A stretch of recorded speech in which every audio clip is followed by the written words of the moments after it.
यहाँ से यूं करें 4 उंगली, ये 8 और ये इसकी शाख निकालो, शाख छोड़ें, इसको आगे से यहाँ से इसको काट। अस्सलाम वालेकुम। ये अमरूद का बाग है और अमरूद के बाग ने बड़ा अच्छा फल उठाया हुआ है, लेकिन फल आप देखें तो थोड़ा थोड़ा छोटा है, कमजोर लग रहा है। इसकी एक वजह होती है, अगर आप मेरे चैनल पर नए हैं तो मेरी वीडियो को लाइक करें और मेरे चैनल को सब्सक्राइब करना ना भूलें। इसकी वजूहत क्या है? एक तो ये जड़ी बूटियां इसमें साफ नहीं की गई, वक्त पर इसको पोटाश भी नहीं दिया गया, इसलिए बाग थोड़ा सा कमजोर लग रहा है। और तीसरी बात जो है, अगर आप चाहते हैं कि ये फल जो ठहरा हुआ है, ये लगा हुआ है फल छोटा छोटा, ये कमजोर सा लग रहा है, ये देखें आपको नजर आ रहा होगा, ये ठहरा, ये कमजोर सा लग रहा है ये अमरूद।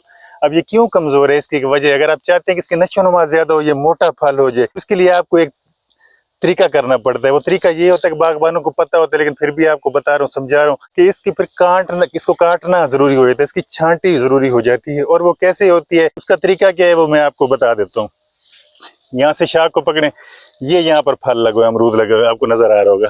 यहाँ से यूं करें 4 उंगली, ये 8 और ये इसकी शाख निकालो, शाख छोड़ें, इसको आगे से यहाँ से इसको काट रहे। मैंने तो हाथ से तोड़े, मेरे पास इस वक्त कटर नहीं है, तो आपने इसको काटना है हाथ से, ठीक है। अब ये शाख आपने यहाँ से पकड़ी, यहाँ की, और ये बराबर यहाँ से आपने इसको भी तोड़ दी, ठीक है।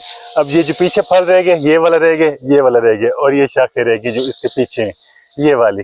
अब इसका फायदा ये है कि ये जो ताकत अब खींच रहा था, ये फजूल में खींच रहा है, इससे आगे बढ़ने फल नहीं है इसके ऊपर, अब मौसम के ऊपर फल लगेगा भी नहीं, इसकी ताकत इनमें जाएगी। और इसका जो अमरूद होगा वो इस तरह का दाग नहीं होगा, जिस तरह का आपको ये दाग नजर आ रहा है, वो इस तरह का दागी अमरूद नहीं होगा, वो बिल्कुल साफ सुथरा होगा, बिल्कुल साफ ताकतवर अमरूद होगा, क्योंकि इसकी ताकत जो है वो इस टहनी में जाएगी। अब ये जो टहनी ठहरी है, इसको भी हमने ऐसे करना है, इसकी जो एक्स्ट्रा टहनी ठहरी है उसके ऊपर हमने इसको काटना है यूं। इस तरह से इसके पौधा छोटा रह जाएगा, लेकिन वो फैलेगा, वो सेहतमंद, और उसकी टहनियां मोटी हो जाएंगी, और इसका मतलब कि इसका फल भी मोटा हो जाएगा, फल भी खूबसूरत भी होगा देखने में। जैसे ये दाग हैं और ये कमजोर हैं, इस तरह से नहीं होगा, वो इतना बड़ा हो जाएगा और खूबसूरत हो जाएगा।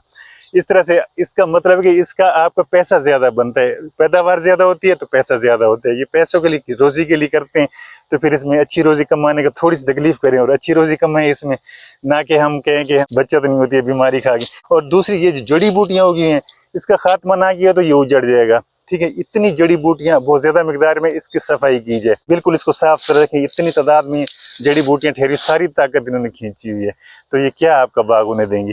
तो इसमें इसमें खतरा होता है कीड़ों के पैदा होने का, जो फ्रूट फ्लाई होती है, दूसरे कीड़े, और ये ज्यादा हमला करते हैं। और आप इसको पोटाश या खाद भी नहीं दे सकते, सही तरह ये पी जाती हैं, सारी ताकत ये भी पी रही है और टहनियां पी रही हैं। तो इसको आप करें साफ, तो इंशाल्लाह और यही बाग आपको बहुत ही मुनाफा बख्श फसल बन सकती है आपके लिए। और मेरी दुआ है कि अल्लाह ताला तमाम किसान भाइयों की फसलों में बरकतें अता फरमाए।